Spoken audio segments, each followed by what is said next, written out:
सभी साथियों को नमस्कार। आज बज चुके हैं।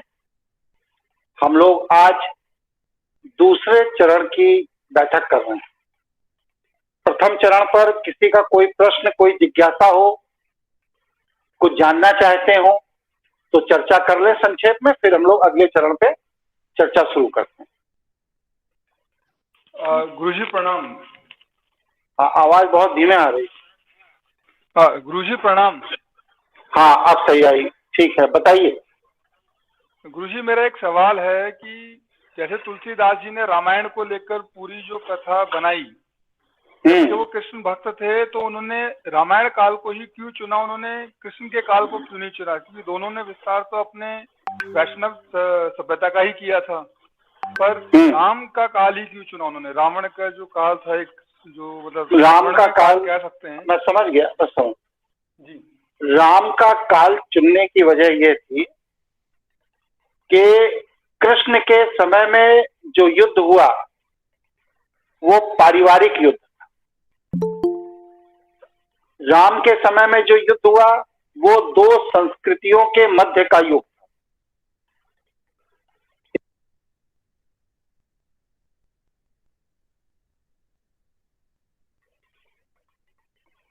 तो राम के समय में राम और रावण, ये दो संस्कृतियों की लड़ाई थी।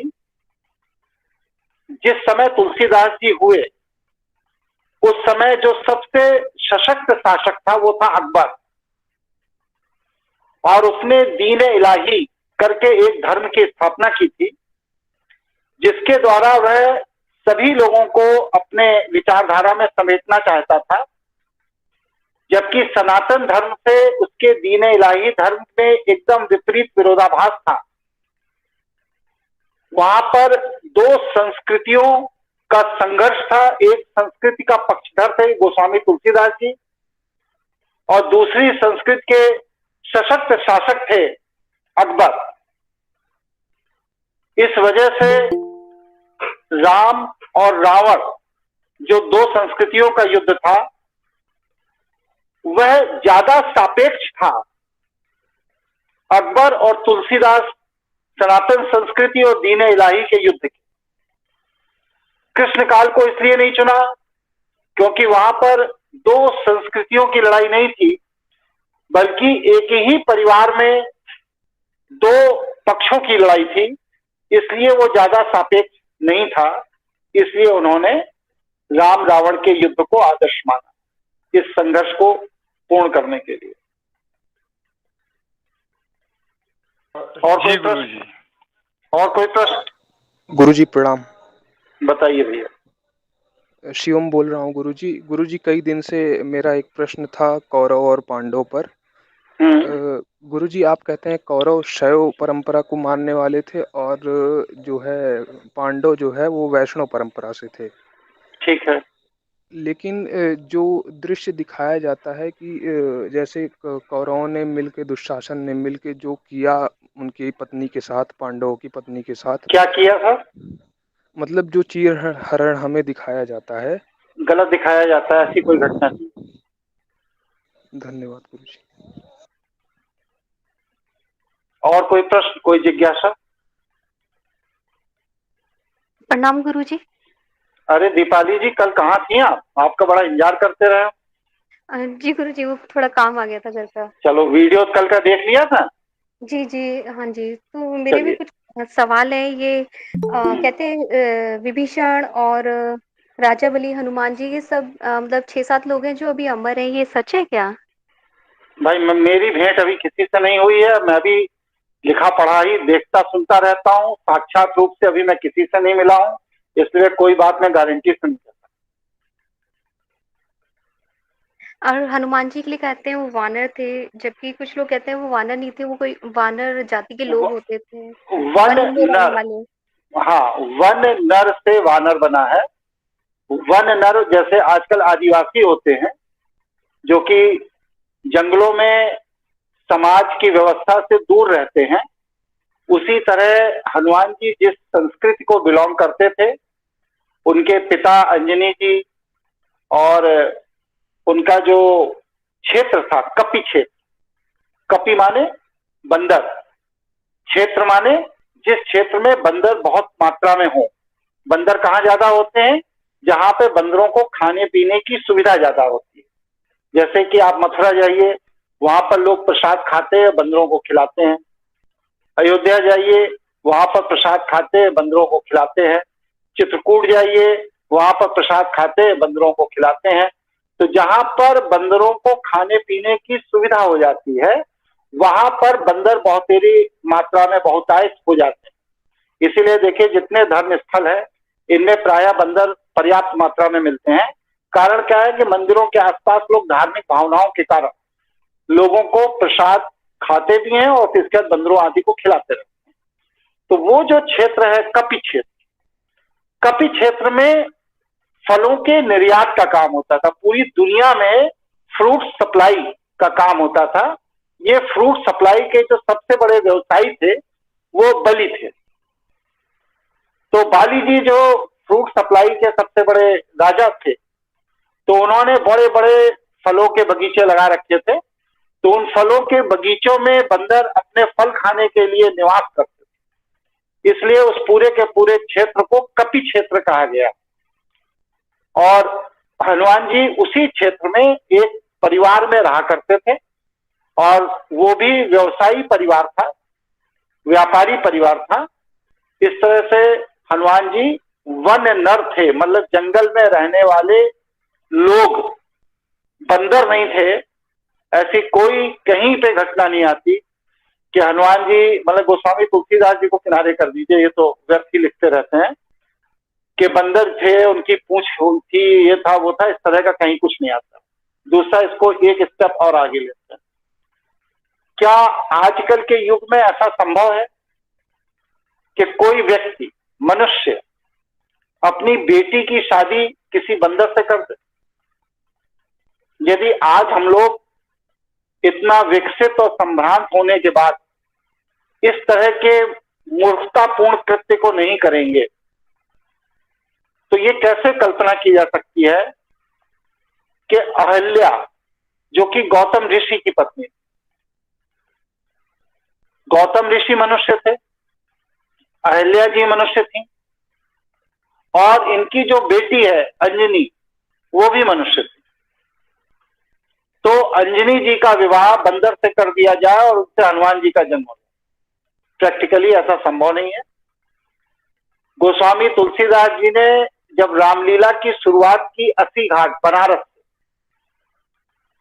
तो लोगों को रामलीला के प्रति आकर्षित करने के लिए उन्होंने उसमें कुछ आकर्षक व्यक्तियों को जोड़ा और उनको पूंछ लगा दी, उनको बंदर जैसा मुखौटा पहना दिया।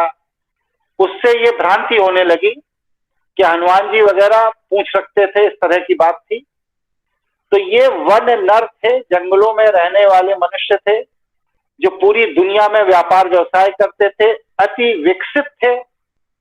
हनुमान जी के बारे में ही कहा जाता है कि अष्ट सिद्धि और 9 निधियों के दाता थे, और इनको अष्ट सिद्धि 9 निधियां प्राप्त थी। तो सोचिए, जिस व्यक्ति को वेद की जानकारी हो, वेदांग की जानकारी हो, व्याकरण की जानकारी हो, और साधना की वह पराकाष्ठा हो जहां पर अष्ट सिद्धि 9 निधि प्राप्त हो, ऐसा विद्वान व्यक्ति अगर बंदर हो सकता है, तो आजकल के बंदरों को कम से कम गायत्री मंत्र तो आना ही चाहिए। इसलिए ये कपोल कल्पित कल्पना है कि हनुमान जी बंदर थे। वो जंगल के अंदर रहने वाले राजघराने के राजकुमार थे और वन पुरुष थे, जो जड़ी बूटियों का, फलों का पूरी दुनिया में व्यापार व्यवसाय करते। ठीक है जी जी गुरुजी, और जामवंत भी ऐसे भालू नहीं थे इसका मतलब? नहीं, भालू नहीं, ये सब तुलसीदास जी की देन। चलिए, और कोई कुछ पूछ रहा था? गुरुजी मनीष बात कर रहा हूँ। गुरुजी, जैसे शेव जो है हमारी, वो कैसे फ्रूट्स एंड सब खाते थे जैसे आप बता रहे, तो ये जो वन में शिकार करने जाते थे, हिरण को काट के खाते थे, ये मतलब कब से शुरू हुआ और कौन करते थे ये सब? ये अनादिकाल से। जब हम लोगों ने धातु की खोज नहीं की थी और कृषि करना नहीं सीखा था, तब कुछ लोग थे वो फल फूल खाते थे और कुछ लोग थे जो मांसाहारी थे, वो जानवरों को मारकर खाते थे। अग्नि की खोज के साथ मांस को खाने की परंपरा शुरू हुई। अग्नि अनादिकाल में खोजी गई थी और उसी में मांस को पकाकर खाने की प्रक्रिया अनादिकाल से शुरू हुई। इसलिए पशुओं को मारकर उनकी खाल को उतारकर उसे पहनना, उसे बिछाने में प्रयोग करना, उसके ऊपर लेटना बैठना और उसके मांस को आग में पकाकर खाने की प्रक्रिया जो है, ये पाषाण युग से पहले की प्रक्रिया। तो ये सारे जो देव, मतलब जैसे अभी हम कृष्ण को ले ले, अर्जुन को ले ले, सारे सब खाते थे ये, मतलब जो भी लोग है ये। आप खाते हैं या नहीं खाते? नहीं, मैं तो नहीं खाता हूँ। तो बस ठीक है, आप ही मान के चलिए वो भी नहीं खाते। अच्छा अच्छा, ओके। आप ये बताइए कि अभी आपसे कहा जाए कि ये कुत्ता बहुत सुंदर सा जा रहा है, इसको मार करके इसकी खाल निकाल ली जाए, क्या आप ये काम कर पाएंगे? नहीं नहीं नहीं, वो दिखाते ना, जैसे कृष्ण ने इसमें दिखा देगा अर्जुन। अरे मैं जो पूछ रहा हूँ वो आपसे पूछ रहा हूँ, आप कर पाएंगे? नहीं, बिल्कुल नहीं, नहीं कर पाएंगे। नहीं। तो इस काम को वही कर पाएगा जिसके यहाँ ये काम होता रहा है या जिसने कभी किया हो। ओके। तो अगर सीता राम से कह रही हैं कि ये मृग का बच्चा जो सोने का है, ये बहुत सुंदर दिख रहा है, इसकी खाल चाहिए, और सीता के निर्देश पर राम उस खाल को लेने के लिए उस मृग के पीछे चले जाते हैं, तो इसका मतलब निश्चित है कि पूर्व में भी उन्होंने कई मृग मारे होंगे, उनकी खाल उतारी होगी, उसको लाए होंगे, तभी तो इस समय भी वो चले गए, है या नहीं? जी जी बिल्कुल। वैसे हिरण की खाल के प्रयोग का विधान अयोध्या में था। जब राम का जन्म हुआ था तो जिस नगाड़े को प्रयोग किया गया था उसमें हिरण की खाल प्रयोग की गई थी, ऐसा शास्त्रों में मिलता है। ओके। चलिए अब आज का सत्र शुरू किया जाए। तो मैंने कल जैसा कि बताया कि विभीषण वैष्णव जीवन शैली के अनुयायी थे, समर्थक थे, और उनकी पत्नी का नाम था शर्मा, और उनकी बेटी थी त्रिजटा।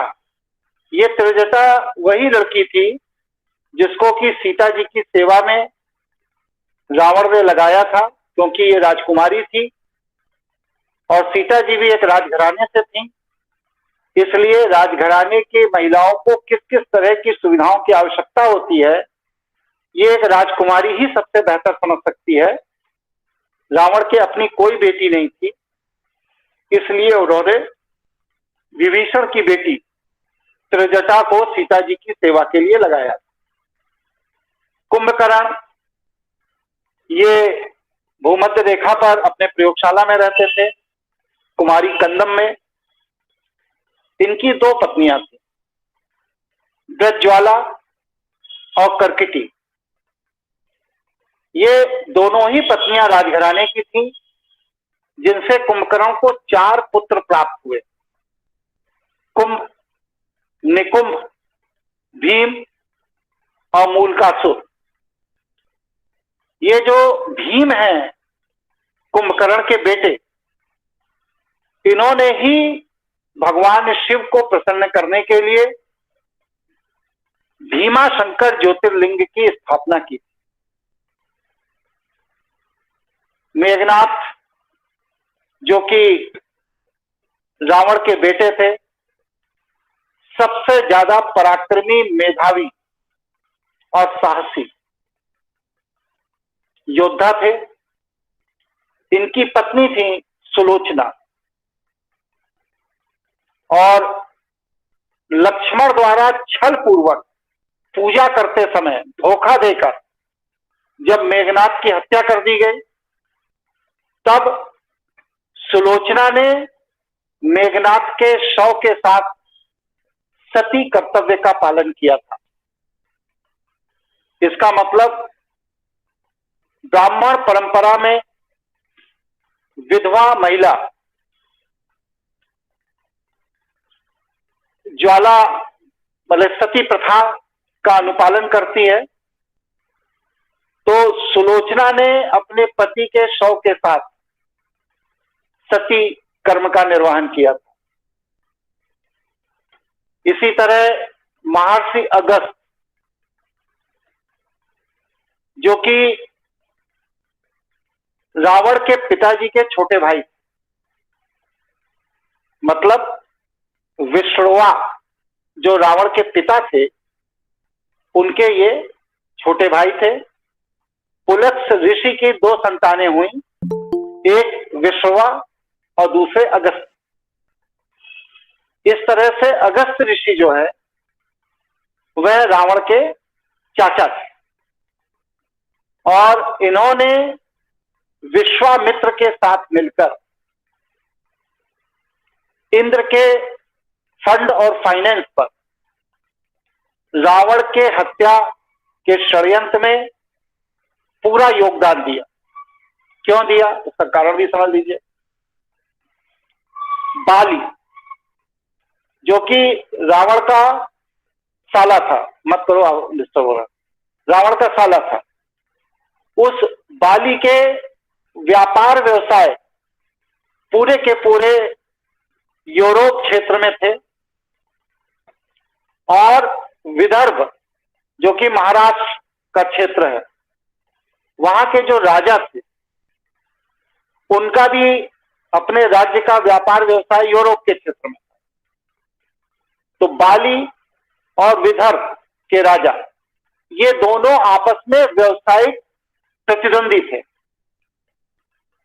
अगस्त ऋषि की जो पत्नी थी लोकमुद्रा, ये विदर्भ के राजा की बेटी थी, और बाली रावण के साले थे। इसलिए बाली को व्यवसायिक मामलों में रावण का संरक्षण प्राप्त था, जिसके कारण विदर्भ के राजा को अपने व्यापारियों को व्यापार करने में, सुरक्षा प्रदान करने में असुविधा होती, जिस कारण विदर्भ के राजा और उनकी बेटी लोकमुद्रा के प्रभाव में अगस्त ऋषि रावण को अपना शत्रु मानने लगे थे, अपने ससुर का शत्रु मानने लगे थे, जिस वजह से रावण के वह खिलाफ थे। और इसी वजह से उन्होंने विश्वामित्र, जो कि इंद्र के प्रतिनिधि थे, एजेंट थे, चमचे थे, आप कोई भी शब्द प्रयोग कर सकते हैं विश्वामित्र के लिए, उनके साथ मिल करके रावण के हत्या की योजना में विश्वामित्र की मदद की। जामवंत जी ब्रह्मा जी के 10 मानस पुत्र के बाद जब वह मानस पुत्र पृथ्वी पर कार्य करने में अक्षम हो गए, क्योंकि ब्रह्मा जिस लोक से आए थे वहां से जो वो क्लोन लेकर आए थे, जिससे उन्होंने 10 मानस पुत्रों की रचना की थी, उन सभी के अंदर पृथ्वी के पंचतत्व के साथ आगे मानस पुत्रों की उत्पत्ति करने का सामर्थ्य नहीं था, क्योंकि पृथ्वी मैथुनिक सृष्टि से बनी थी, भगवान शिव के ब्रह्म तत्व और शिव ऊर्जा से बनी थी। इसलिए पृथ्वी पर उनकी उस क्लोनिंग पद्धति से संतान उत्पन्न करना संभव नहीं था। तो पहली बार 10 मानस पुत्रों के बाद 11वीं संतान जो ब्रह्मा जी और सरस्वती जी के संयोग से उत्पन्न हुई, वो थे जामवंत जी महाराज। इस तरह से ये रावण के बाबा पुलत्स्य ऋषि के छोटे भाई थे।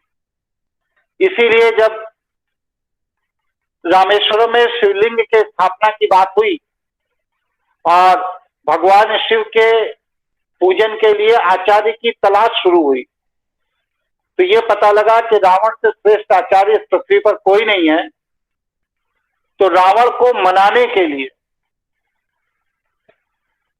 जामवंत जी को राम ने भेजा था लंका, जो लंका जा करके रावण को आचार्य के रूप में मनाकर लाए थे, और उस पूजन के समय, क्योंकि रावण शादीशुदा थे, पत्नी का होना अनिवार्य था, तो रावण सीता को लेकर के रामेश्वरम शिवलिंग की स्थापना के समय जामवंत जी के निर्देश पर आए। राम और सीता ने संयुक्त रूप से रामेश्वरम शिवलिंग की स्थापना की। रावण आचार्य थे, इन्होंने पूजन कराया, और इस पूजन के बाद, क्योंकि यह राजनीतिक अपहरण था, सीता को लेकर फिर वापस लंका चले गए। उस समय वहां पर राम के पास जितने भी योद्धा थे, अंगद है, सुग्रीव है, नल है, नील है, हनुमान है, सब मौजूद थे। किसी में भी यह साहस नहीं हुआ कि वह सीता को वहीं रोक लेते। तो जो जिस स्वरूप में चीजों को प्रस्तुत किया गया है धर्म ग्रंथों में, हम लोगों को भ्रमित करते हुए और वैष्णव देवताओं को आदर्श मानते हुए, चीजें और साक्ष्य ये बताते हैं कि वास्तव में वो घटनाएं सत्य नहीं है। जामवंत जी ने रावण को आचार्य के रूप में बुलाया, साथ में सीता आई, रामेश्वरम की स्थापना हुई, और सारे योद्धा वहां मौजूद हैं। और इसके बाद पूजन के उपरांत वह सीता को वापस लेकर लंका चला गया। इसका मतलब यह है कि इस राजनीतिक अपहरण को राम और उनके योद्धाओं की सामाजिक सहमति प्राप्त थी। उस काल में राजनीतिक अपहरण होना समाज का अनिवार्य अंग था।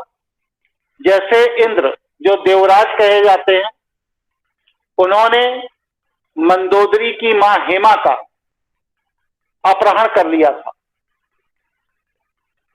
इसलिए उस समय राजनीतिक अपहरण जो हुआ करते थे, अपने कार्य को कराने के लिए या किसी राजा को दबाव बनाने के लिए या राजा पर अपना प्रभाव जमाने के लिए, ये सारे के सारे अपहरण उस समय सामाजिक स्वीकृति प्राप्त अपहरण हुआ करते थे। इसलिए उसमें किसी भी तरह का कोई विरोध या आपत्ति या गलत अर्थों में उसको नहीं समझा जाता था। इसीलिए राम रावण के पूरे युद्ध में सीता का जब राम से साक्षात्कार हुआ युद्ध के पूर्व, तो उस समय किसी भी योद्धा ने रावण को दोबारा सीता को ले जाने का विरोध नहीं किया। यहां तक मेरा विषय समझ में आया आप लोगों को?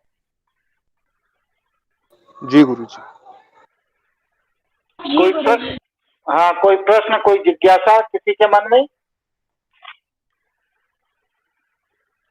गुरुजी, इसमें मेरा एक सवाल था कि जामवंत जी जैसे ब्रह्म सभ्यता के संचालक थे, तब इन्होंने फिर रावण को क्यों मनाने गए थे ये वैष्णव सभ्यता के लिए, क्योंकि मानस पुत्रों के आगे के 11वें पुत्र थे? मैं आपकी प्रश्न समझ नहीं पाया, फिर बोलिए। जामवंत जी जो हैं वो ब्रह्म जो सभ्यता है, ब्रह्मा जो ब्रह्म संस्कृति के, हाँ, ब्रह्म संस्कृत के अनुयायी थे। अनुयायी थे। हाँ। फिर भी ये रावण को मनाने के लिए क्यों गए वैष्णव सभ्यता के विस्तार के लिए, जबकि हाँ। रावण शैव सभ्यता का था? बिल्कुल सही है। शिवलिंग जो है रामेश्वरम का, वह शिवलिंग की स्थापना राम के विजय आराधना का आधार था। जैसे भीष्म पितामह ने अर्जुन को यह बताया था कि तुम मेरी हत्या कैसे कर सकते हो। अगर भीष्म पितामह शिखंडी का रोल और शिखंडी का प्रयोग का विधान अर्जुन और कृष्ण को ना बताते, तो महाभारत का युद्ध अर्जुन और कृष्ण द्वारा जीता जाना संभव नहीं। तो ये लोग सैद्धांतिक लोग। रावण भगवान शिव का प्रतिनिधित्व करता था। राजा दक्ष के यहां राजा दक्ष की बेटी सती के यज्ञ कुंड में कूद जाने के बाद शैव संस्कृति और ब्रह्म संस्कृति का एक बहुत भीषण संघर्ष हुआ था, और यह संघर्ष इतना व्यापक था कि आज जो राजस्थान का पूरा कच्छ का रेगिस्तान है, ये राजा दक्ष को मदद करने आने वाली ब्रह्म सेना और शिव सेना के संघर्ष का परिणाम था कि वहां पर जो हाइड्रोजन बम, परमाणु बम जैसे घातक हथियार प्रयोग हुए, 11 वर्ष तक ये युद्ध चला, उसका रेडिएशन इतना अधिक हुआ कि आज भी वहां रेगिस्तान है और आज भी वहां के बालू में इतना रेडिएशन पाया जाता है जो कि ये बताता है कि यहां पर कभी परमाणु युद्ध हुआ। तो ब्रह्म संस्कृति और शैव संस्कृति का संघर्ष शंकर जी के विवाह के समय, जो प्रथम विवाह हुआ राजा दक्ष की बेटी से, वहां से हो गया था, और इसी में ब्रह्म संस्कृति को भारत में नहीं घुसने दिया, जिसको कहा जाता है कि ब्रह्मा जी का 5वां सर भगवान शिव ने काट लिया था। इस कारण से ब्रह्म संस्कृति और शैव संस्कृति एक दूसरे को अपना शत्रु मानते थे। लेकिन ब्रह्म संस्कृति से निकले हुए जो वैष्णव, इन वैष्णव को ब्रह्म संस्कृति वाले अपने ही परिवार का सदस्य मानते, इसलिए ब्रह्म संस्कृति और वैष्णव संस्कृति ने संयुक्त रूप से शैव संस्कृति के राजाओं का विरोध किया, युद्ध किया, संघर्ष किया, और इसी वजह से ब्रह्म संस्कृति के अनुयायी या ब्रह्मा जी के पुत्र जामवंत जी राम के विजय के लिए कटिबद्ध थे, क्योंकि राम का विजय होगा तो वैष्णव संस्कृति का विस्तार होगा, जो कि ब्रह्म संस्कृति का अंश है। और इसी वजह से जामवंत जी रावण को लेने गए, क्योंकि रावण के आचार्य कर्म के बिना रामेश्वरम शिवलिंग की स्थापना किया जाना और उस स्थापना के बाद राम का विजय होना, ये दोनों कार्य रावण के आचार्य कर्म पर निर्धारित थे। इसलिए जामवंत जी रावण को आचार्य कर्म के लिए लेने गए थे। रावण ये जानता था कि ये जो शिवलिंग की स्थापना मैं करवा रहा हूं, इसके उपरांत इनको ऐसी राम को दिव्य शक्तियां प्राप्त होंगी जिसके कारण ये मेरे कुल और वंश को खत्म कर सकते हैं। लेकिन आचार्य के दरवाजे पर एक व्यक्ति पूजन कराने के आग्रह के साथ आया है, इसलिए आचार्य का यह कर्तव्य है कि वह कोई भी हो वह पूजन करवाए। इस कर्तव्य निर्वहन के लिए रावण जामवंत जी के आग्रह पर राम को शिवलिंग की स्थापना पूजन में उपस्थित हुआ और उसकी स्थापना करवाई। समझ में आ गया? जी गुरु जी, समझ में आया। चलिए, तो जामवंत जी ब्रह्मा जी के, हाँ बोलिए बोलिए गुरु जी, बोलिए। मेरा प्रश्न है, नाम बताइए पहले। विमल बात कर रहा हूँ, विमल, गुजरात से। हाँ बताइए। गुरु जी, ये पहले से ये सब संस्कृति और विस्तार के लिए ही युद्ध होते आए हैं, तो फिर ये जो चतुर्युग है उसका आधार और उसकी पहचान क्या है? ये तो जो सतयुग की बात करता है उससे पूछिए, मुझे तो कुछ नहीं नजर आता है। सतयुग में भी इसी तरह छल कपट प्रपंच हुआ करते थे, युद्ध हुआ करते थे, हत्याएं हुआ करती थी। हिरणाक्ष को मार दिया, हिरण्यकश्यप को मार दिया, बलि को छल लिया, देवताओं ने असुरों को मूर्ख बनाकर अमृत पान कर लिया और असुरों को विष पिला दिया। तो ये छल कपट प्रपंच तो देवता लोग अनादिकाल से करते चले आ रहे हैं। तो किसको वो सतयुग कहते हैं, किसको वो त्रेता कहते हैं, किसको द्वापर कहते हैं, और उसमें क्या फर्क है, ये कोई वैष्णव लेखक बता पाएगा। मेरी निगाह में, मेरे शोध के अनुसार ये लोग सदैव से छली और प्रपंची थे, और छल और प्रपंच के द्वारा इन्होंने हर युद्ध जीता। और सदैव से शैव संस्कृति को नष्ट करने का प्रयास किया। ये अनादिकाल से करते चले आ रहे हैं। तो मेरी दृष्टि में छल प्रपंच का स्वरूप अलग अलग हो सकता है, लेकिन देवता सदैव से असुरों को नष्ट करने के लिए छल, कपट, प्रपंच, युद्ध इनका प्रयोग करते चले आ रहे। ठीक है, आगे बढ़ा जाए। जी गुरु जी। अब किष्किंधा नगरी, इसको बसाने के लिए अंजनी ने बाली को कहा था। बाली और सुग्रीव ये दोनों सगी मां के बेटे थे, लेकिन पिता दोनों के अलग अलग। ये सारा शोध और रिसर्च जब आप देखेंगे तो बड़ी अद्भुत घटना आपके सामने आएगी। अभी हम उसका वर्णन भी करेंगे। और इनकी जो पत्नियां थी, बाली की पत्नी रूमा और सुग्रीव की पत्नी तारा, ये दोनों रावण के राजवैद्य सुषेण, जिन्होंने लक्ष्मण का भी इलाज किया, इनकी पुत्री थी। और हनुमान ने इन दोनों पुत्रियों की कंसेंट पर इनका अपहरण करके लंका से किष्किंधा लाकर अपने मामा बाली और सुग्रीव के साथ इनका विवाह करा दिया। तो अगर अपहरण इतना बड़ा अपराध है,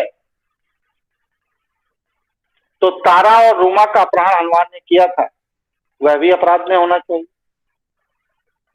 इस तरह और भी अभी रहस्यमय चीजें आपको पता लगेंगी रामायण काल की। बाली की पत्नी जो तारा थी, उनसे अंगद का जन्म हुआ, और सुग्रीव की पत्नी रूमा थी, उनसे किसी संतान के जन्म का वर्णन नहीं मिलता।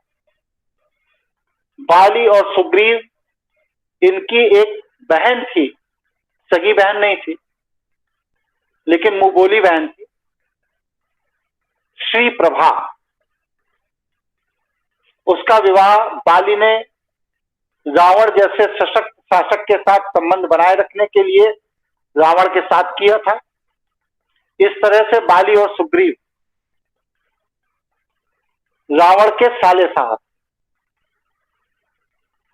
हनुमान जी के माता पिता में पिता का नाम केसरी जी था, जो कपि क्षेत्र सुमेरु पर्वत के राजा, जो मैंने बताया फ्रूट्स का सबसे बड़ा बिजनेस उस क्षेत्र में होता था। और अंजनी इनकी माता थी हनुमान जी। अंजनी गौतम ऋषि की पत्नी अहल्या की पुत्री थी। अंजनी के बड़े भाई थे शतानंद, जो कि राजा जनक के राजपुरोहित थे। ये वही राजा जनक है जिनकी पुत्री थी सीता जी। इस तरह से महर्षि गौतम के और अहल्या के संयोग से दो संतान हुई। पुत्र शतानंद हुआ, जिसने राजा जनक के राजपुरोहित का पद लिया, और बेटी अंजनी हुई, जो कि हनुमान जी की माता जी। बाली और सुग्रीव की बहन थी अंजनी। क्यों? क्योंकि जब गौतम ऋषि कैलाश पर्वत पर तपस्या करने चले गए, तो उस समय अंजनी की मां अहल्या का इंद्र से संयोग हुआ, और उस संयोग से बाली का जन्म हुआ। इस तरह अहल्या के गौतम ऋषि से दो संतानों के बाद तीसरे संतान का जब इंद्र के माध्यम से संयोग हुआ, तो उससे बाली का जन्म हुआ, और उसके उपरांत अहल्या का संयोग हुआ सूर्य के साथ, उससे सुग्रीव का जन्म हुआ। इस तरह बाली और सुग्रीव ये अंजनी के मात्र भाई थे, मतलब कि माता से उत्पन्न भाई थे। और जब कैलाश पर्वत से गौतम ऋषि लौट कर आए तपस्या के उपरांत, तो उन्होंने अहल्या के इसी कृत्य से दुखी होकर अहल्या को शाप दिया और शाप दे करके उसको पत्थर का बना दिया। पत्थर का बनाने का तात्पर्य यह है कि उसके ब्रेन के न्यूरॉन्स को डेड कर दिया, इनएक्टिव कर दिया, क्योंकि इनकी चंचल प्रवृत्ति के कारण ये इंद्र और सूर्य से संयोग की, जिस वजह से अहल्या के ब्रेन के न्यूरॉन्स को उन्होंने अपने तपोबल से डेड कर दिया। इसको रीएक्टिव करने का काम किया है राम ने, जब ये अहल्या के आश्रम में गए और वहां पर एक ऐसी महिला को उन्होंने देखा जिसके ब्रेन के न्यूरॉन्स इनएक्टिव थे, तो इन्होंने अपने योग बल से, तप बल से, राम ने अहल्या के ब्रेन के न्यूरॉन्स को फिर से एक्टिव किया, जिससे कि अहल्या जो पत्थर की हो गई थी, उनका न्यूरो सिस्टम जो फेल हो गया था वो दोबारा एक्टिव। ठीक है, यहां तक कोई प्रश्न किसी का हो तो कर लीजिए, फिर आगे बढ़ाए। नहीं, हनुमान जी अकेले नहीं थे, ये लोग 6 भाई। हनुमान जी के अलावा और जो भाई थे उनका नाम था मतिमान, श्रुतिमान, केतुमान, गतिमान और धृतिमान। हनुमान जी का वर्णन सबसे ज्यादा इसलिए आता है क्योंकि हनुमान जी राम के सेवक के रूप में आ गए। जैसे कोई बहुत बड़ा राजा किसी के संपर्क में आ जाए और आदमी सब कुछ छोड़ करके उसी की चमचागिरी में लग जाए, उसी के पीछे पीछे घूमने लगे, तो उसे एक यश प्राप्त हो जाता है। लेकिन हनुमान जी के और जो 5 भाई थे, ये विशुद्ध औषधियों के, जड़ी बूटियों के और फलों के पूरी दुनिया में बड़े व्यवसायी थे, और इन लोगों ने पूरी दुनिया में अपने व्यापार को फैला रखा था। इस तरह हनुमान जी 6 भाई थे। हनुमान जी का बताया जाता है, गोस्वामी तुलसीदास जी की उपज है कि ये बाल ब्रह्मचारी थे और इनके कोई संतान नहीं थी, कभी विवाह नहीं हुआ और सिंदूर लगा करके राम नाम रटते रहते थे। जबकि ऐसा नहीं है, ये वन पुरुष थे, वन में रहने वाले वन नर थे, और इन्होंने प्रथम शिक्षा ग्रहण की थी सूर्य से। सूर्य देव ने जब इनको शिक्षित किया तो इनके मेधा शक्ति, इनके याददाश्त की कैपेसिटी जो एक्स्ट्रा ऑर्डिनरी थी इनके अंदर, उससे प्रभावित हुए और उन्हें ये लगा कि ये व्यक्ति भविष्य में निश्चित रूप से बहुत सफल और सशक्त व्यक्ति बनेगा। तो उन्होंने प्रभावित होकर अपनी बेटी का विवाह सूर्यदेव ने इनसे कर दिया। इस तरह हनुमान का प्रथम विवाह जो हुआ वो सूर्य की पुत्री से। इसके बाद हनुमान जी बाली के माध्यम से रावण के संपर्क में आए, रावण की सेना के सेनानायक रहे, और रावण ने जब वरुण पर आक्रमण किया था तो उस सेना का नेतृत्व हनुमान ने किया था और वरुण को युद्ध में हरा दिया। हनुमान के पराक्रम और पुरुषार्थ से प्रभावित होकर वरुण ने अपनी पुत्री का विवाह हनुमान के साथ किया। यह हनुमान का दूसरा विवाह था। इनकी दूसरी पत्नी का नाम सत्यवती था। इसी तरह जब वरुण के उस युद्ध को जीतकर हनुमान जी वापस आए तो रावण ने उनका अतिरिक्त सम्मान किया और रावण के जो सौतेले भाई थे खर दूषण, उसमें दूषण की जो बेटी थी अनंग कुसुमा, ये दूषण की बेटी अनंग कुसुमा का विवाह रावण ने हनुमान जी के साथ किया, जिससे अनंग कुसुमा और हनुमान जी के संयोग से जो संतान प्राप्त हुई वह मकरध्वज थी, जो अहिरावण के पूरे क्षेत्र को, राज्य को सुरक्षा प्रदान करती थी। उसके वो सिक्योरिटी हेड थे। इसीलिए जब अहिरावण राम और लक्ष्मण को युद्ध में उठा ले गया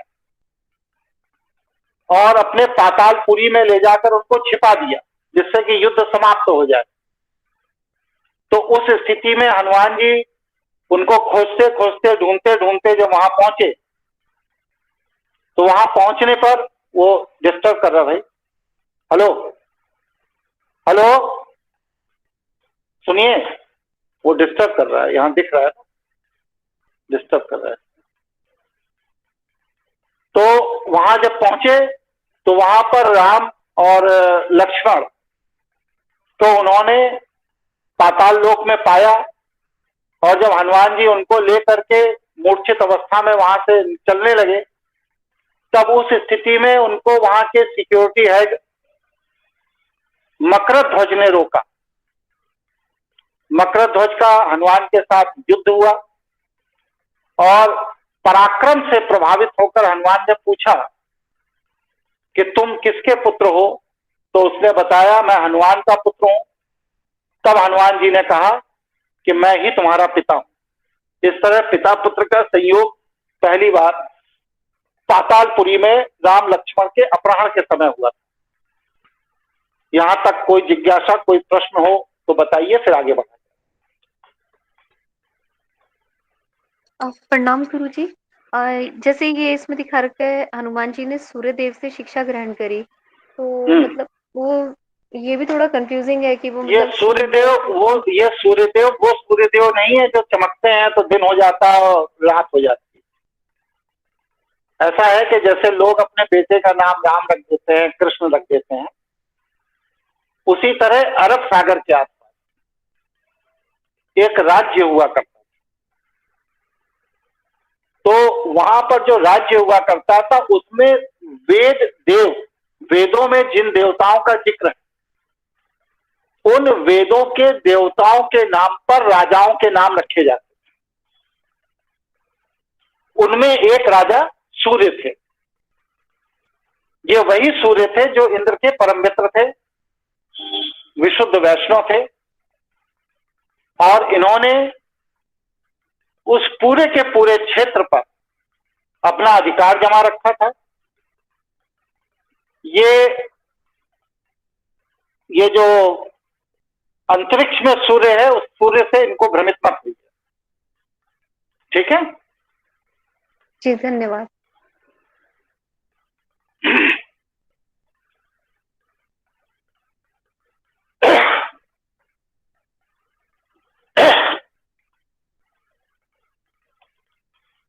अब हम लोग थोड़ी चर्चा कर लेते हैं नल और नील। नल नील जो थे ये वास्तुशास्त्री थे, वास्तु विज्ञान के जानकार थे, कंस्ट्रक्शन के काम के एक्सपर्ट। इनको जल स्तंभन की कला रावण ने सिखाई।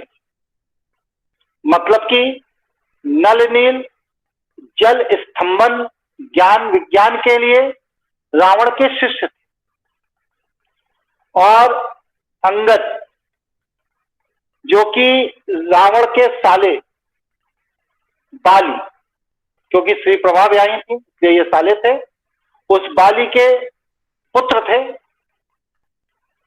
और राजवैद्य सुषैन जो कि रावण का राजवैद्य था, उसके नाती थे, उसके बेटी के बेटे थे, उसके ये नाती थे। रावण का जो संपूर्ण साम्राज्य है वो कर्क रेखा के नीचे पूरा का पूरा जितना भी क्षेत्र आता है, ये संपूर्ण क्षेत्र पर रावण ने अपना नियंत्रण कर रखा था। कुमारी कंदम, ये जो वर्तमान में श्रीलंका आप देखते हैं, ये रावण की राजधानी, बस जैसे भारत की राजधानी दिल्ली। लेकिन जो उसका साम्राज्य था वो कुमारी कंदम था। कुमारी कंदम इंटरनेट पर देखिएगा, इतना बड़ा साम्राज्य है तो उसका एक सिरा जाकर के अफ्रीका को छूता है, तो दूसरा सिरा जाकर के ऑस्ट्रेलिया को छूता है, जहां पर वर्तमान में हिंद महासागर। ये पूरा का पूरा क्षेत्र थल क्षेत्र था और इस पूरे के पूरे क्षेत्र को कुमारी कंदम कहा जाता था, जो भारत के वर्तमान आकार से 5 गुना बड़ा था। इस युद्ध में रावण के उस पूरे के पूरे साम्राज्य को समुद्र के अंदर डुबो दिया गया।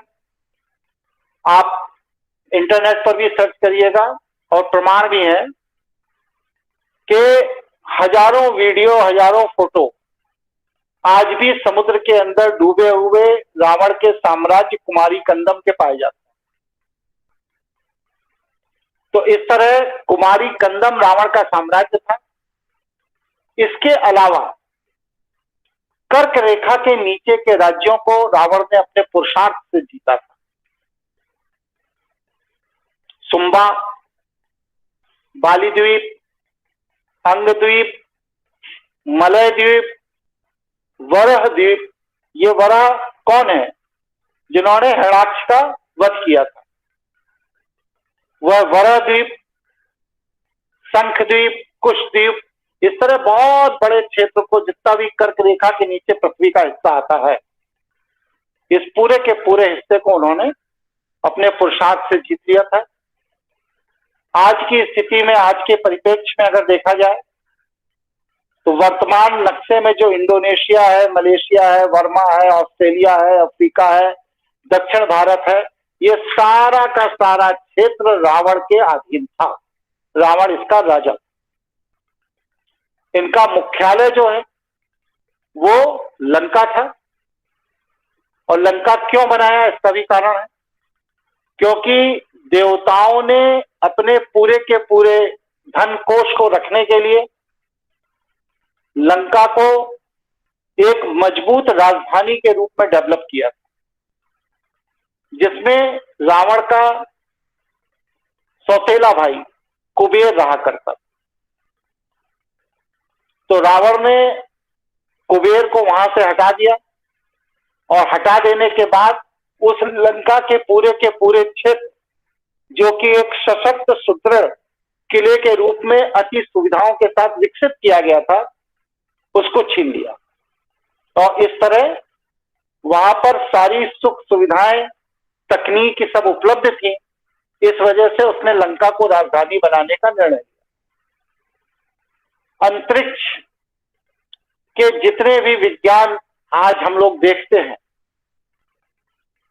इन सभी विज्ञानों से उन्नत विज्ञान रावण ने अपने क्षेत्र में विकसित किए थे। आज आश्चर्य होता है जब पता चलता है कि लंका के अंदर 4 हवाई अड्डे थे रावण के समय। उसमें एक हवाई अड्डा रावण का पर्सनल हवाई अड्डा था। और ये जो पर्सनल हवाई अड्डा था, जब सीता को ढूंढते हुए हनुमान वहां पहुंचे हैं, तो इन्होंने उसी पर्सनल हवाई अड्डे के ईंधन टैंक में आग लगा दी थी, जिसको कहा जाता है कि हनुमान ने लंका दहन कर दिया। इसके अलावा अंतरिक्ष यान कुंभकर्ण द्वारा निर्मित, नियंत्रित और संचालित किए जाते थे। यह अंतरिक्ष यान आज भी पृथ्वी के चक्कर लगा रहे हैं।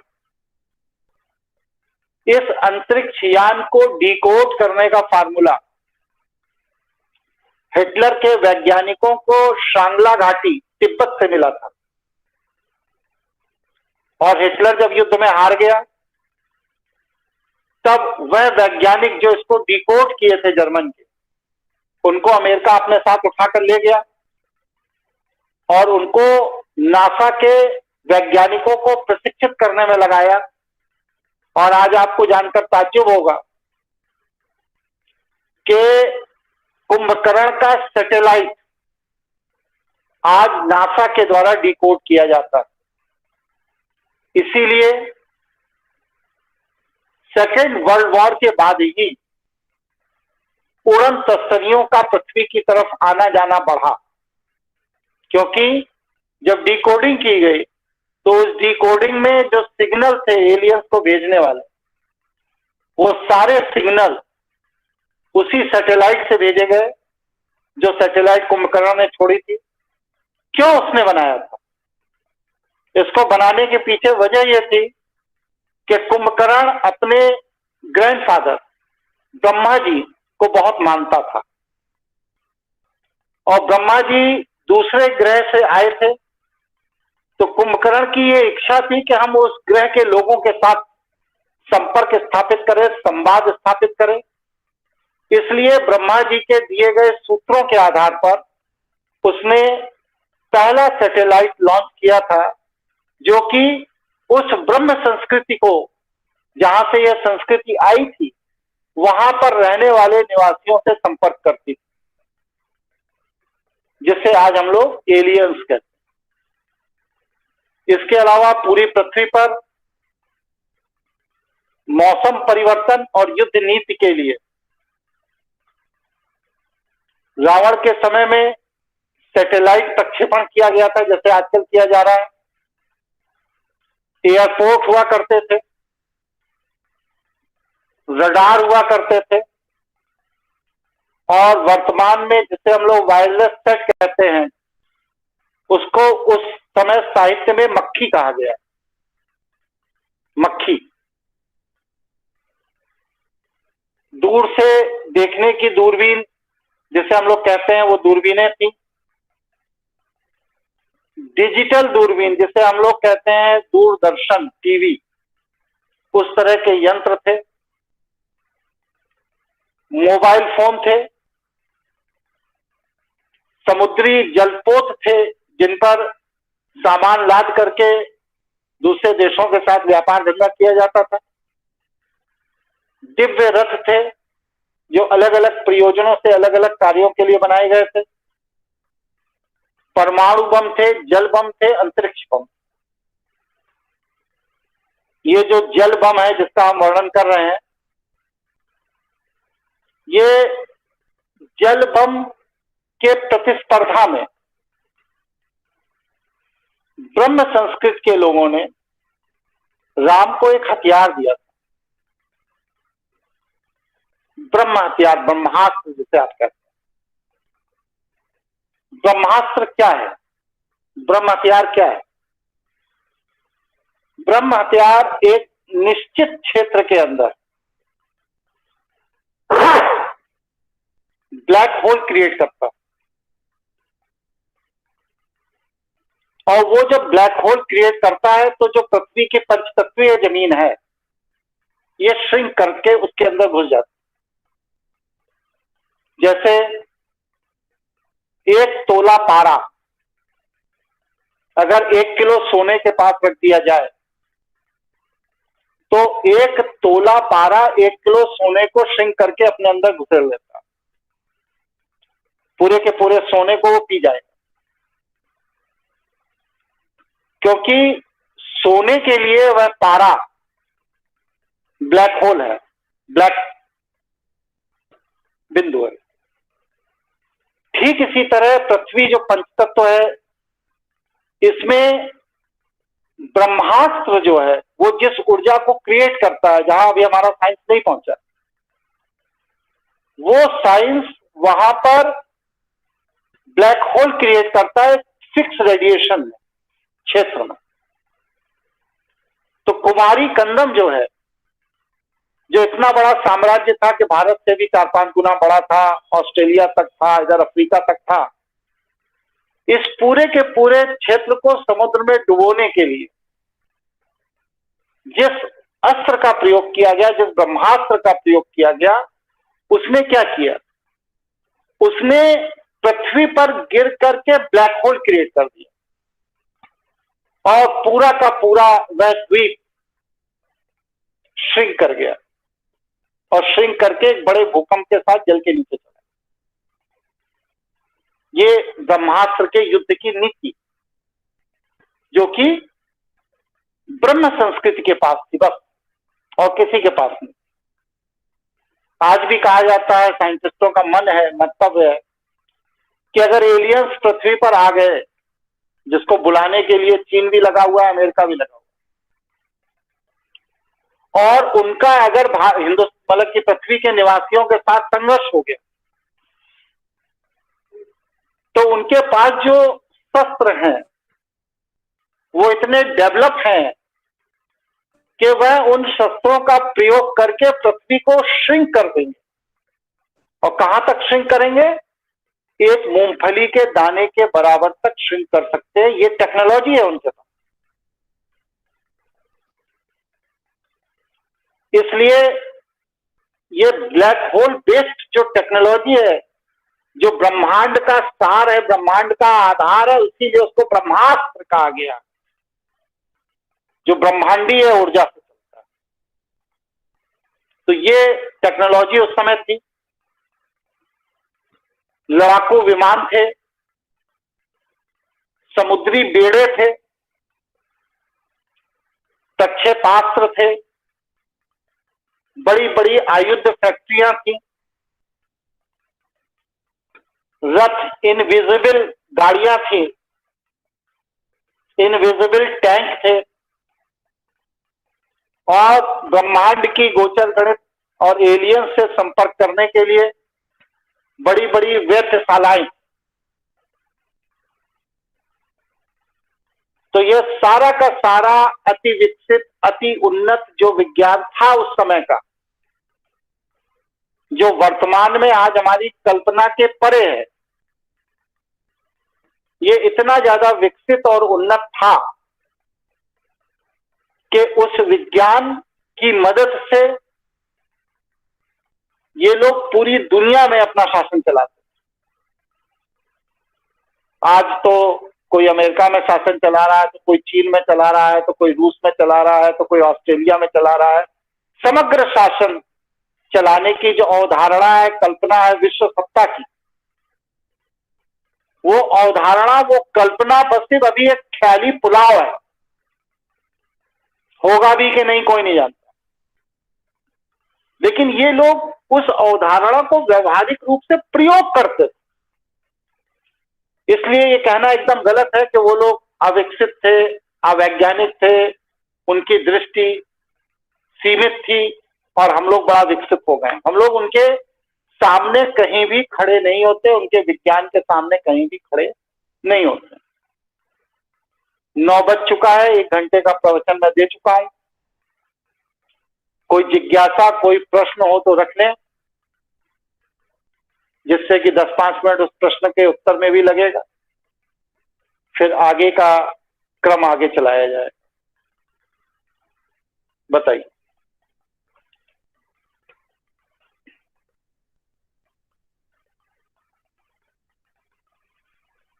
कोई प्रश्न नहीं, कोई जिज्ञासा नहीं है? प्रणाम गुरुजी। कई लोग मतलब जैसे साइंटिस्ट कहते हैं कि ये जो एलियंस हैं ये इंसानी हैं जो भविष्य से वर्तमान में आते हैं और मतलब कुछ जैसे वार्न करने के लिए। इंसान नहीं है, ये दूसरे ग्रहों के जीव हैं। इनको इंसान कहना गलत होगा। और कोई प्रश्न किसी का है? गुरुजी मनीष बात कर रहा हूँ।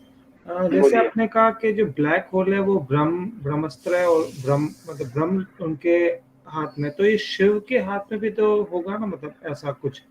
शिव के हाथ में भी है। हाँ। ये उस समय की हाई टेक्नोलॉजी वेपन थे, और शिव के वेपन अलग तरह के थे, ब्रह्म संस्कृत के वेपन अलग तरह के थे, वैष्णव संस्कृत के वेपन अलग तरह के थे। ये सब अलग अलग तरह के वेपन हुआ करते। जी जी गुरुजी। और बताइए। गुरुजी, जैसे आपने भी बताया कि ब्रह्म संस्कृति के लोग यहाँ पर आते थे और चीजों को उन्होंने अपने हिसाब से विकसित किया, तो क्या कभी पृथ्वी से भी यहाँ के लोग उनकी संस्कृति या उनके एरिया में कभी पहुंचे हैं? गए पुराणों में वर्णन मिलता है ब्रह्मलोक जाने का। तो जैसे मान लीजिए कि जो मैंने अब तक शायद सुना है या पढ़ा है कि भाई जैसे आदमी के यहाँ पर नाक कान मुंह आंख जो है वो इस पृथ्वी के वातावरण या यहाँ के भूगोल के हिसाब से। हाँ, अब जब व्यक्ति यहाँ से निकलकर सैटेलाइट के माध्यम से जैसे भी स्पेस सैटेलाइट से वहाँ पहुंचेगा तो वहाँ की तो पूरी की पूरी चीज एक डिफरेंट वे में होगी ना। तो बिल्कुल होंगी, कैसे वो लोग बिल्कुल होंगी। वहाँ पे जाके कैसे वो लोग एडजस्ट करेंगे? आप मंगल ग्रह पर कैसे एडजस्ट कर रहे हैं? मंगल ग्रह तो बताते हैं कि अतीत, अब तो वहाँ पे कुछ भी नहीं है, कोई मानव जाति जहाँ तक है कि नहीं। भाई मानव जाति नहीं है वहाँ पर, लेकिन आप लोगों की जो योजना है, जो चीजें हैं, और जो कहते हैं कि 2050 तक हम वहाँ कॉलोनी भी बना लेंगे, रहने भी लगेंगे, खेती बाड़ी भी शुरू कर देंगे, सब कर लेंगे, तो कोई एक योजना होगी। आप देखिए अमेरिका के अंदर एक हवाई अड्डा बनाया गया है, जो ऊपर से हवाई अड्डे का शेप है, नीचे 7 लेयर है उसके, उस पर मैंने एक आर्टिकल भी लिख के डाला, और हर लेयर की ग्रेविटी फोर्स अलग अलग है, वो पृथ्वी की ग्रेविटी से कंट्रोल नहीं है। और उसका जो वायुमंडल है उसमें जो एयर का कॉम्बिनेशन है वो भी 7 लेयर का अलग अलग। तो ये जो एलियंस को इनवाइट किया जा रहा है, तो उनके रहने के लिए यहाँ पर विशेष तरह की सुविधाएं बनाई जा रही हैं पृथ्वी के वैज्ञानिकों द्वारा। इसी तरह की आपकी जब उनकी संस्कृति के साथ आपका आना जाना था, तो उस स्थिति में उन्होंने भी आपके अनुरूप, आपके लिए गेस्ट हाउस, आपके लिए आपकी संस्कृति के अनुरूप ग्रेविटी पावर, आपकी संस्कृति के अनुरूप यहाँ के वायुमंडल के अनुरूप वहां हवा, ये सारी सुविधाएं उन्होंने वहां बना रखी। लेकिन ब्रह्मलोक की यात्रा का वर्णन हमारे यहाँ शास्त्रों में सैकड़ों जगह मिलता है। एक छोटा सा सवाल और है इसमें गुरुजी, बताइए। मान लीजिए कि मनुष्य का जन्म होता है, उसकी मृत्यु होती है, तो क्या आत्माएं यहाँ से ट्रेवल कर ब्रह्मलोक भी पहुंच जाती हैं या कुछ और कॉन्सेप्ट रहता है? जो कामना आत्मा की होगी वह मृत्यु के उपरांत उसी क्षेत्र में घूमती रहे। उसका सहयोग उसमें होगा तभी तो वो मान लीजिए उसने कामना कर ली कि मुझे ब्रह्मलोक जाना है मृत्यु के समय। हाँ, तो आत्मा तो चली जाएगी, ट्रेवल कर चली जाएगी। क्यों? सूक्ष्म तत्व में कहीं भी ट्रेवल कर सकती है, किसी भी लोक में जा सकती है। एक साधक कैसे साधना की ऊर्जा से चला जाता है? भाई प्राण वायु एक लोक से दूसरे लोक, दूसरे लोक से तीसरे लोक कैसे भ्रमण करती है साधक, वैसे आत्मस्वरूप चला जाएगा, कोई ताज्जुब की बात नहीं।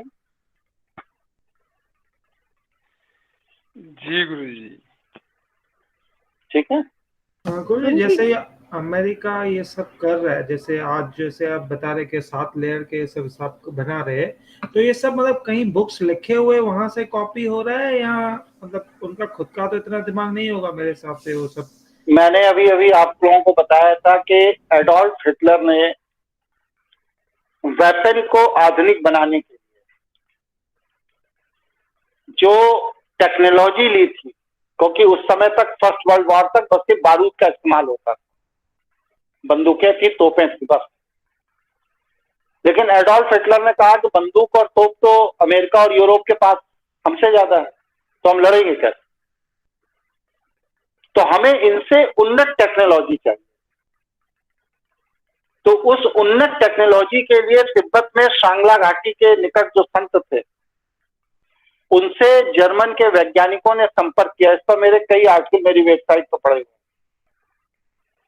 और उन्होंने वहां पर उस वेपन का वर्णन किया है, उस टेक्निक, उस चीजों को समझाया है उन साइंटिस्टों को, जो महाभारत काल में और राम रावण युद्ध आदि के काल में प्रयोग की जाती रही, जो कि वर्तमान के हथियारों से बहुत ज्यादा उन्नत है।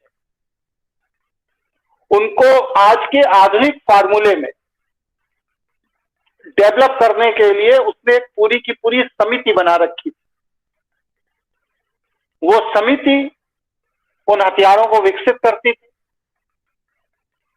बारूद के अतिरिक्त जितने भी घातक हथियार, चाहे वह हाइड्रोजन बम हो, चाहे वह परमाणु बम हो, चाहे वह कीटनाशक हो, जो भी चीज है, ये सारी की सारी चीजें उसी सांगला घाटी के संतों के दिए गए फार्मूले के आधार पर जर्मन के वैज्ञानिकों ने युद्ध जीतने के लिए विकसित की। बात को जब जर्मन हार गया तो उन वैज्ञानिकों के कुछ लोगों को रूस अपने साथ उठा के रशिया ले गए, कुछ लोगों को अमेरिका अपने साथ उठाकर अमेरिका ले गया, और वह वैज्ञानिक टोली जो जर्मन से ये दोनों देश उठा ले गए, इन्होंने ही चीजों को विकसित किया।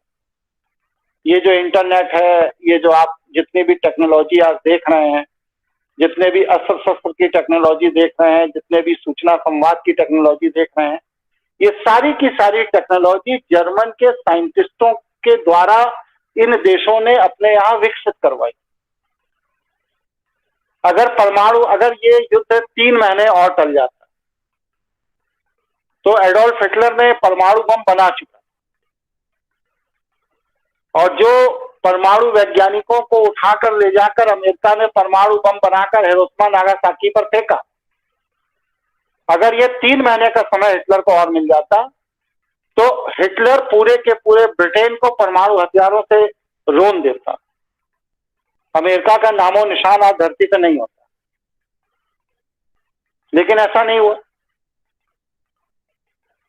क्योंकि उस समय काल ऐसा नहीं चाहता रहा होगा। लेकिन बाद को जो टेक्नोलॉजी का प्रयोग किया गया, या आज जिस टेक्नोलॉजी का प्रयोग किया जा रहा है, ये सारी की सारी टेक्नोलॉजी एडोल्फ हिटलर के वैज्ञानिकों की देन है, जो उन्होंने सांगला घाटी के सन्यासियों से प्राप्त की थी, जो कि ब्रह्मांडीय ऊर्जा, ब्रह्मांडीय विज्ञान के विशेषज्ञ थे। समझ में आया? जी जी बिल्कुल गुरुजी, बिल्कुल। तो आज इस पर मेरे कई लेख हैं, आप नेट पर जाइएगा हमारी वेबसाइट पर तो आपको मिल जाएगा। एडोल्फ हिटलर टाइप करिएगा, एडोल्फ हिटलर पर उस कॉलम में मिल जाएंगे 60-70 लेख हैं। जी जी गुरुजी, मतलब आज भी तिब्बत ये बाजू लोग ऐसे ऐसे बैठे हुए हैं जिनके पास इतनी सारी टेक्नोलॉजीज है। बिल्कुल है जी जी बिल्कुल है जी। चलिए आज का सत्र यही पूर्ण करते हैं। अब जो बचा हुआ विषय है वो कल रखा जाए या ना रखा जाए, आप लोग अपनी सुविधा से बताइए। जी जी बिल्कुल रखिए ना गुरुजी, रखा जाए जी। और रखा साथियों का जी गुरुजी रखा जाए। ठीक है, तो फिर कल हम लोग 8 बजे सायंकाल फिर जुड़ेंगे, और मैं प्रयास करूंगा कि कल इस विषय को पूरी तरह से पूर्ण कर लिया जाए, क्योंकि इस पर रिसर्च में जितना समय, जितनी एनर्जी, जितना टाइम लगा है, उस हिसाब से जितने संक्षेप में मैं आपको अपनी चीजें बता रहा हूं, ये जल्दी से जल्दी समेटा जाए, क्योंकि अभी शिव पुराण भी बाकी है, ज्योतिष के क्लासेस भी बाकी है, बहुत कुछ बाकी है, बहुत कुछ मैंने जिसे कहते हैं ना रायता टाइप का फैला दिया है। तब इसको समेटा जाए धीरे धीरे, वरना तो ये सब कहानी है, इतिहास है, शोध कार्य है, ये निरंतर चलते रहेंगे, और इससे ज्यादा और क्या बोला जाए। चलिए कल हम लोग, हाँ बताइए। चलते चलते मेरा एक मतलब सवाल है, क्या है पता नहीं, शिवपुरी में भी तो देख रहे होंगे ना लोग कि भाई पृथ्वी के ऊपर ही चल रहा है कि भाई वैष्णव जो अमेरिका है वो ऐसे ऐसे एलियंस को बुलाने की प्लानिंग कर रहा है, तो वहां भी तो इन्फॉर्मेशन दी गई होगी कि पृथ्वी पे मामला गड़बड़ होने वाला है, तो उनकी भी तो कोई प्लानिंग होगी यहाँ पे आने के लिए। बिल्कुल होगी, बिल्कुल है, होगी नहीं है, और वो सारी चीजें आपके ही जीवन काल में आपको दिखाई देंगी। क्या कभी उम्मीद की जाती थी कि अफगानिस्तान में तालिबानी घुस करके 20 दिन के अंदर पूरी की पूरी व्यवस्था को ध्वस्त कर देंगे? लेकिन आज आपके सामने हो रहा है। ठीक इसी तरह अमेरिका भी ध्वस्त होगा, ब्रिटेन भी ध्वस्त हो गया, रशिया भी ध्वस्त होगा, सब कुछ होगा। काल से ज्यादा सशक्त कोई नहीं है। इसीलिए मैं बार बार कहता हूं कि बस सिर्फ आप अपने को तैयार करिए, देव ऊर्जाओं के प्रतिनिधि बनने के लिए। देव ऊर्जाएं अपना कार्य कर रही हैं, तेजी से कर रही हैं, लेकिन इस समय आसुरी शक्तियां हावी हैं। जब देव ऊर्जाएं अपना कार्य आरंभ करेंगी तो आसुरी शक्तियों को नष्ट करने के लिए हमारे आप जैसे तैयार लोगों की आवश्यकता देव ऊर्जाओं को पड़ेगी। उसके लिए आप अपने आप को शारीरिक, मानसिक और आध्यात्मिक रूप से परिपक्व करिए, सशक्त करिए, जिससे कि इस युद्ध में अपने अस्तित्व की रक्षा की जा सके और प्रकृति की रक्षा को हम लोग लंबे समय तक पुनः स्थापित कर सके।